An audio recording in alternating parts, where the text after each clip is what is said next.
Hey everybody, today I'm going to talk a little bit about spouses of travelers finding work while traveling. Since Karen gets relocated every few months, it makes finding a job a little more tricky for me. So basically, here's the way that relocation works. Most jobs are 2 to 3 months. Hospitals list openings they have on the website of a travel nursing agency, and usually they're looking for someone to fill that vacancy within 1 to 2 months. So when your current assignment is almost up, you go ahead and you check the openings online and apply. If the hospital likes your resume, they'll set up a phone interview and they'll make a determination from there as to whether to hire you or not. And it's that simple.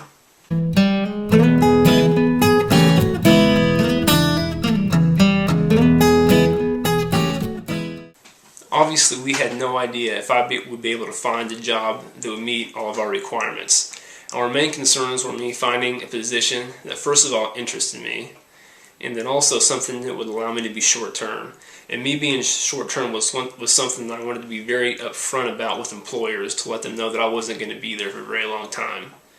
And of course, lastly, a job that would allow me to have a very flexible schedule so that I can match it up with Karen's work schedule. You know, since I don't have to work, I didn't want to take the first thing that came along and then it had me working on her days off. You know, the great thing about traveling and having a job while doing it is that you get to explore different parts of the country at your own leisure. You know, it's not like a vacation where you try to cram everything in to 4 days. You know, and another great thing about it is that you don't have to use vacation time to do it because you're already at the destination. I was very fortunate. I found a job that met all those requirements the first week I was here. I was out one day and I met a general contractor, and I asked him if he had any room for anybody else on his crew, and he said that he did. You know, he could use some extra help, and so he put me to work later that day.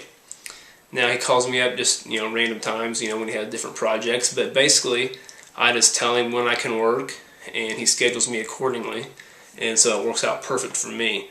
So if you're in the least bit handy, and I do mean the least bit, you know, if you can run a power drill, a circular saw, and you know how to use a hammer, then you could be on the right path already.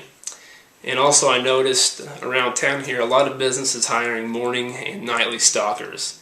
So those might be options also for people that want to do some short-term work. And I also have a home-based business that I do that kind of helps provide me with a little bit of extra income as well. Now, since I'm only part-time, I still do have a little bit of spare time for some of the more important things in life. You know, when you're working 15 to 20 hours a week, you really need some downtime to yourself. So I do have a few recommendations that I've came across. I love documentaries about travel, adventure, exploration, you know, that kind of stuff.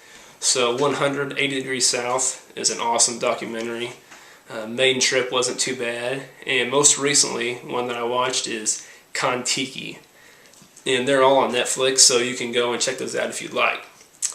Alright, well that's all the time I have for today, everybody. So thanks a lot for tuning in. I appreciate it. Hopefully you've got a little bit of information on some things about traveling. And if you want to find out more about it later on, or just kind of see what we're up to these days, make sure and like and subscribe. And we'll talk to y'all later. Thanks.